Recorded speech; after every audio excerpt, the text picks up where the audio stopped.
दोस्तों नमस्कार, ये है मार्गदर्शन फॉर सिविल सर्विसेज। मैं अनुराग चौधरी। दोस्तों, भारत के भूगोल से संबंधित महत्वपूर्ण प्रश्नों के अध्ययन के क्रम में इस वीडियो में प्रस्तुत है भारत के भौतिक विभाजन से संबंधित महत्वपूर्ण तथ्य, जो आपके आगामी विभिन्न परीक्षाओं जैसे यूपीपीसीएस प्रारंभिक परीक्षा, आरओ यानी समीक्षा अधिकारी, सहायक समीक्षा अधिकारी, उत्तर प्रदेश अधीनस्थ सेवा चयन आयोग द्वारा आयोजित परीक्षाओं के साथ भूगोल विषय से आयोजित विभिन्न अध्यापक भर्ती परीक्षाओं जैसे TGT, PGT, LT grade, government inter college प्रवक्ता, government degree college, assistant professor, Kendriya Vidyalaya संगठन और नेट जेआरएफ भूगोल के लिए बहुत ही उपयोगी है। तो आइए शुरू करते हैं भारत के भौतिक विभाजन से संबंधित महत्वपूर्ण तथ्यों को। सबसे पहले जानते हैं हिमालय पर्वत के बारे में।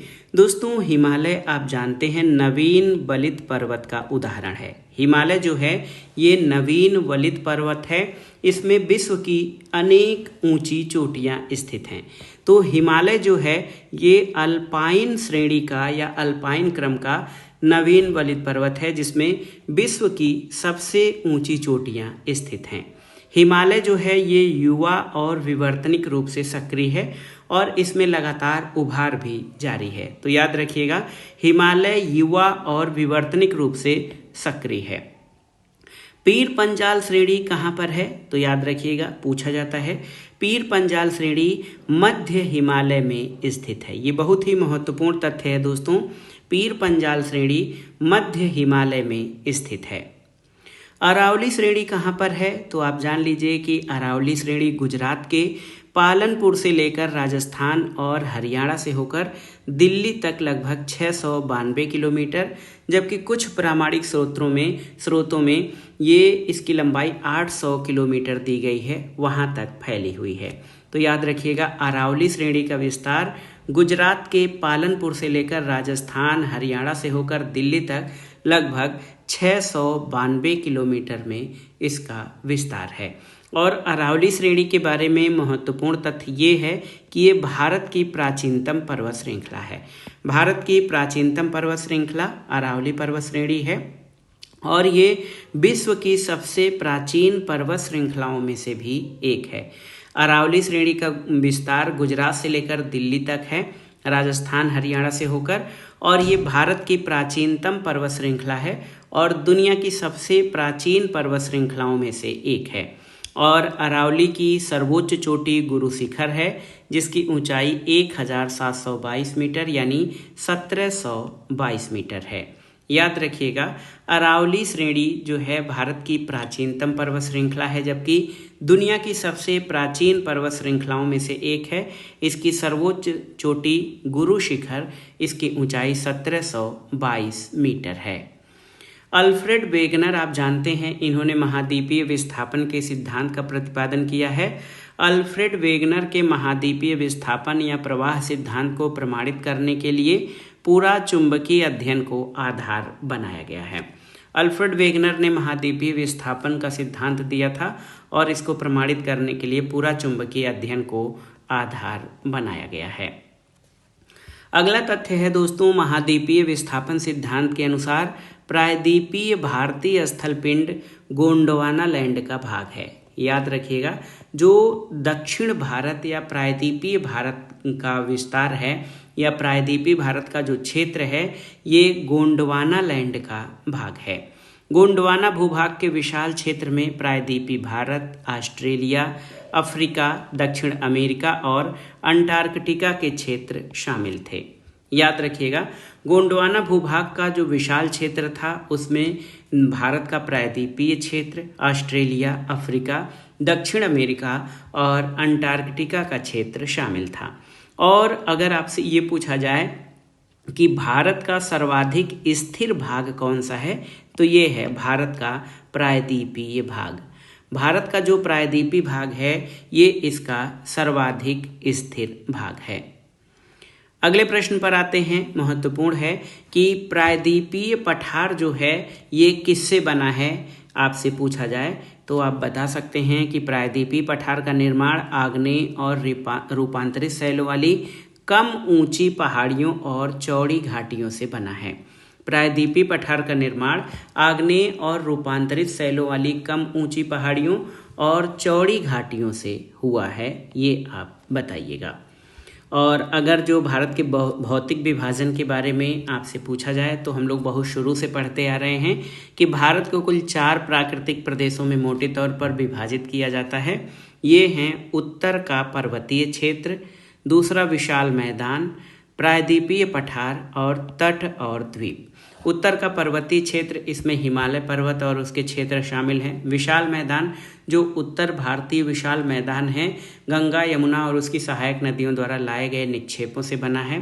प्रायद्वीपीय पठार आग्नेय चट्टानों से, और तट और द्वीपीय भाग ये भारत के भौतिक विभाजन या प्राकृतिक विभाजन के अंतर्गत शामिल क्षेत्रों में इनका अध्ययन किया जाता है।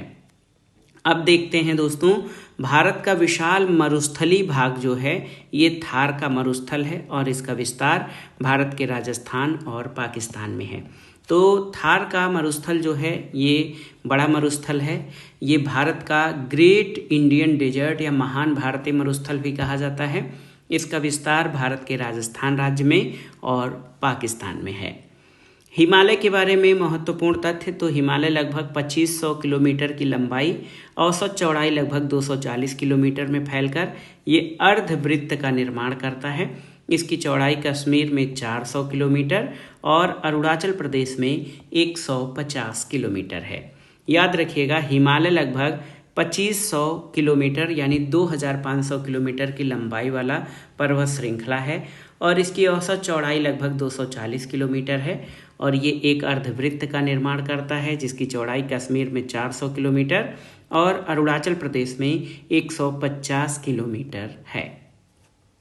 भारत के प्रमुख हिमालयी राज्य में कौन कौन से आते हैं? तो भारत के प्रमुख हिमालयी राज्यों में केंद्र शासित प्रदेश जम्मू कश्मीर, केंद्र शासित प्रदेश लद्दाख, उसके अलावा हिमाचल प्रदेश, उत्तराखंड, सिक्किम, अरुणाचल प्रदेश, मेघालय, नागालैंड, मणिपुर, मिजोरम और त्रिपुरा हैं। तो भारत के प्रमुख हिमालयी राज्यों में केंद्र शासित प्रदेश जम्मू कश्मीर और लद्दाख, इसके अलावा हिमाचल प्रदेश, उत्तराखंड, सिक्किम, फिर पूर्वांचल उत्तर पूर्व के या पूर्वोत्तर के राज्य अरुणाचल प्रदेश, मेघालय, नागालैंड, मणिपुर, मिजोरम और त्रिपुरा, ये सभी भारत के प्रमुख हिमालयी राज्य हैं। हिमालय के पश्चिमी भाग की अपेक्षा पूर्वी भाग की ऊंचाई अधिक है और विविधता भी अधिक पाई जाती है। याद रखिएगा, हिमालय के पश्चिमी भाग की अपेक्षा पूर्वी भाग की ऊंचाई में अधिक विविधता पाई जाती है। और महान हिमालय, जिसको ग्रेट हिमालयन कहा जाता है, ग्रेट हिमालय में स्थित एवरेस्ट जो है ये विश्व की सर्वोच्च चोटी है। ये नेपाल और तिब्बत की सीमा पर स्थित है। बहुत ही महत्वपूर्ण तथ्य है, आपसे पूछा जाए एवरेस्ट किस श्रेणी में है, तो एवरेस्ट महान हिमालय में स्थित है और ये दुनिया की सर्वोच्च चोटी है। नेपाल और तिब्बत की सीमा पर स्थित है और इसको नेपाल में सागर माथा के नाम से जाना जाता है, इस चोटी को। इसके अलावा आप देखिए दोस्तों, कंचनजंगा हिमालय पर्वत श्रृंखला में स्थित विश्व की तीसरी सबसे ऊंची चोटी है। कंचनजंगा ये हिमालय पर्वत श्रृंखला में स्थित विश्व की तीसरी सबसे ऊंची चोटी है। और महान हिमालय के दक्षिण में जो श्रृंखला है, यानी महान हिमालय के दक्षिण में या भारत के तरफ, महान हिमालय के दक्षिण में स्थित श्रृंखलाओं को लघु हिमालय और मध्य हिमालय कहा जाता है। मध्य हिमालय में पीर पंजाल श्रृंखला सबसे लंबी है, याद रखिएगा। मध्य हिमालय में पीर पंजाल श्रेणी सबसे लंबी है। और हिमालय की जो सबसे बाहरी श्रृंखला है या सबसे दक्षिणी श्रृंखला है, इसको शिवालिक श्रेणी कहा जाता है। याद रखिएगा, हिमालय की जो सबसे बाहरी या दक्षिणी श्रृंखला है इसको शिवालिक श्रेणी कहते हैं। और महान हिमालय के उत्तर में ट्रांस हिमालय या पार हिमालय हिंदी में कहा जाता है, ये स्थित है। तो ट्रांस हिमालय सबसे उत्तर में, उसके बाद महान हिमालय, फिर मध्य हिमालय और फिर शिवालिक श्रेणी है। ये है उत्तर से दक्षिण की तरफ हिमालय की श्रेणियों का क्रम।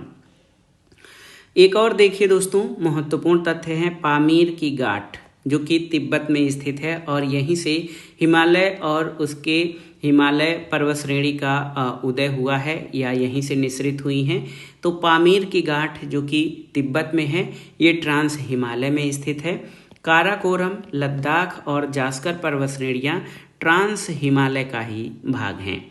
पामीर का पठार दुनिया का सबसे ऊंचा पठार है। इसको विश्व की छत कहा जाता है और इसको पर्वतों की गांठ भी कहा जाता है।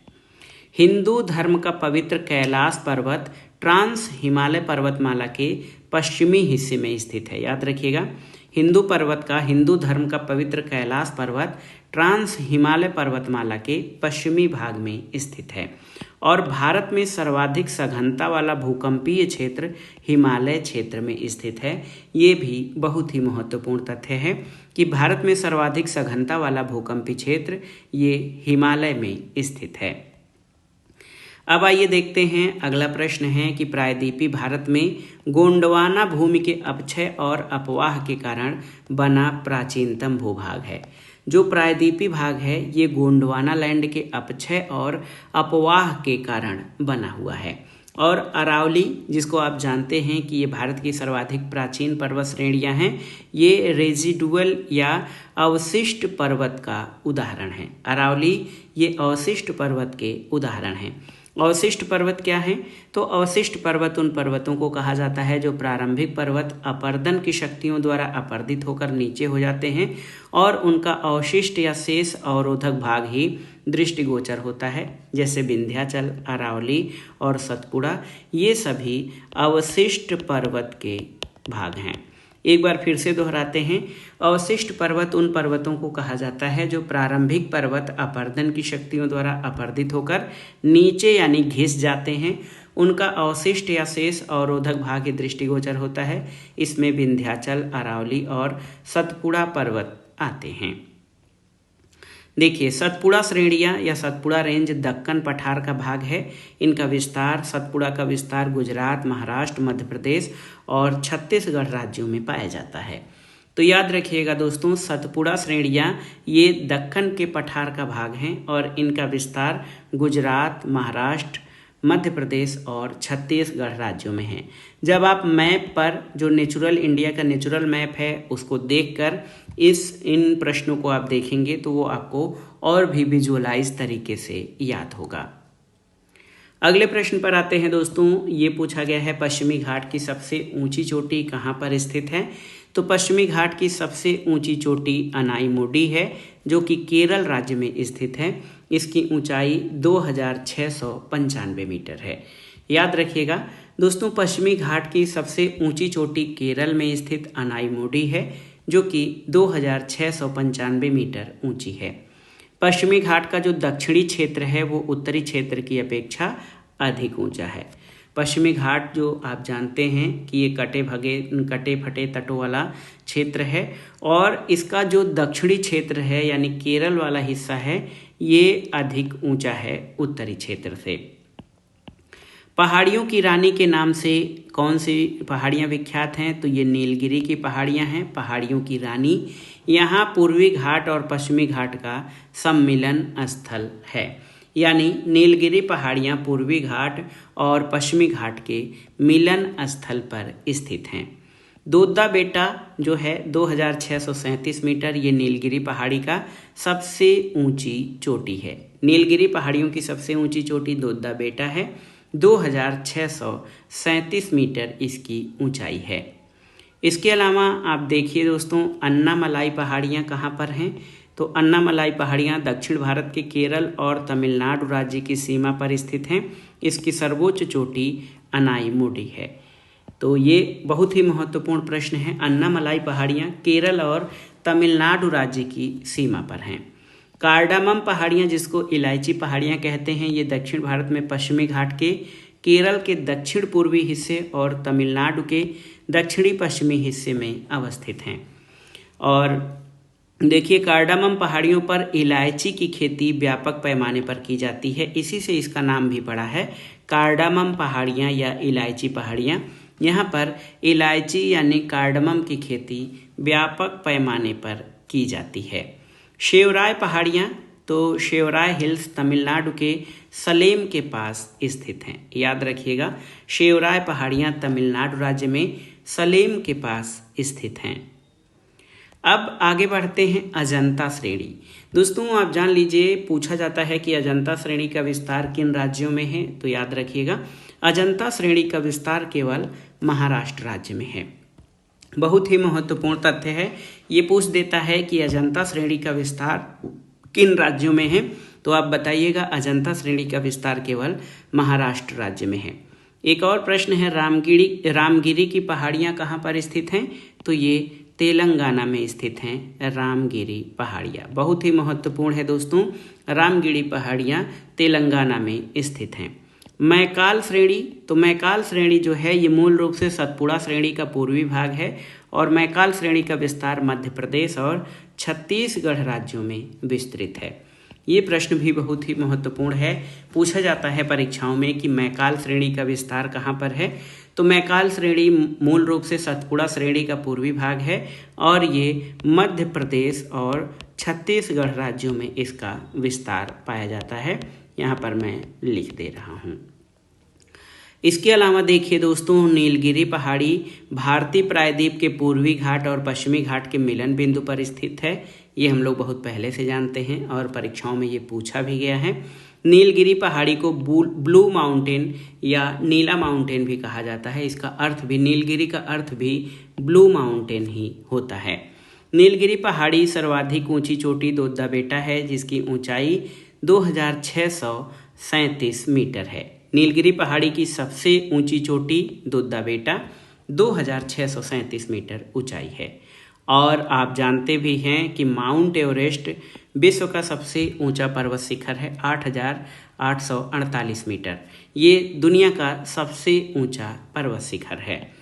बछेंद्री पाल प्रथम भारतीय महिला हैं जिनको एवरेस्ट शिखर पर चढ़ने में सफलता 1984 में मिली थी। ये प्रश्न भी बहुत ही महत्वपूर्ण है, आप देख सकते हैं दोस्तों। एवरेस्ट पर चढ़ने में सफलता सबसे पहले बछेंद्री पाल को मिला था। ये आप सभी जानते हैं, ये बहुत ही महत्वपूर्ण तथ्य है। 23 मई 1984, ये डेट याद रखिएगा, 23 मई 1984 को बछेंद्री पाल ने माउंट एवरेस्ट पर फतह कर ये पहली भारतीय महिला बनी थी और 23 मई 1984 को माउंट एवरेस्ट पर विजय प्राप्त करने वाली ये पहली भारतीय महिला थी। अगला जो तथ्य है वो देखिए महत्वपूर्ण है। भारत का सर्वोच्च पर्वत शिखर कौन सा है? ये माउंट गाडविन ऑस्टिन या K2 इसको कहा जाता है। जैसे दुनिया का सबसे ऊंची पर्वत चोटी ये पर्वत शिखर माउंट एवरेस्ट है। एवरेस्ट तिब्बत और नेपाल सीमा पर स्थित है। इसी तरह आपसे पूछा जाए कि भारत का सर्वोच्च पर्वत शिखर, तो ये गाडविन ऑस्टिन या K2 इसको कहा जाता है। ये भारत का सर्वोच्च पर्वत शिखर है, जबकि ये POK यानी पाक अधिकृत भारतीय भूभाग में स्थित चोटी है। भारत की दूसरी सबसे ऊंची चोटी कंचनजंगा है, जो भारत के सिक्किम राज्य और नेपाल में स्थित है। कंचनजंगा की ऊंचाई 8598 मीटर है। ये भारत की दूसरी सबसे ऊंची चोटी है। और अरावली की सर्वोच्च चोटी के बारे में आपने पढ़ा भी है, एक बार फिर से रिवाइज करिए कि अरावली की सर्वोच्च चोटी गुरु शिखर है। इसकी ऊंचाई 1722 मीटर है। तो दोस्तों ये था आज का वीडियो। इसमें हमने भारत के भौतिक विभाजन तथा सभी भूभागों के क्रम में महत्वपूर्ण तथ्यों को आपने पढ़ा। ये सभी तथ्य आपके परीक्षाओं की दृष्टि से बेहद इम्पॉर्टेंट हैं, आप इनको अच्छे से तैयार कर लीजिएगा। ये वीडियो आपको कैसा लगा हमें कमेंट बॉक्स में ज़रूर बताइएगा। वीडियो को लाइक करें, शेयर करें और इस चैनल मार्गदर्शन फॉर सिविल सर्विसेज को सब्सक्राइब करें। वीडियो या इस तरह के तथ्यात्मक वीडियो आपके लिए कितने हेल्पफुल हो रहे हैं हमें कमेंट बॉक्स में ज़रूर बताइएगा। वीडियो देखने के लिए धन्यवाद दोस्तों, नमस्कार।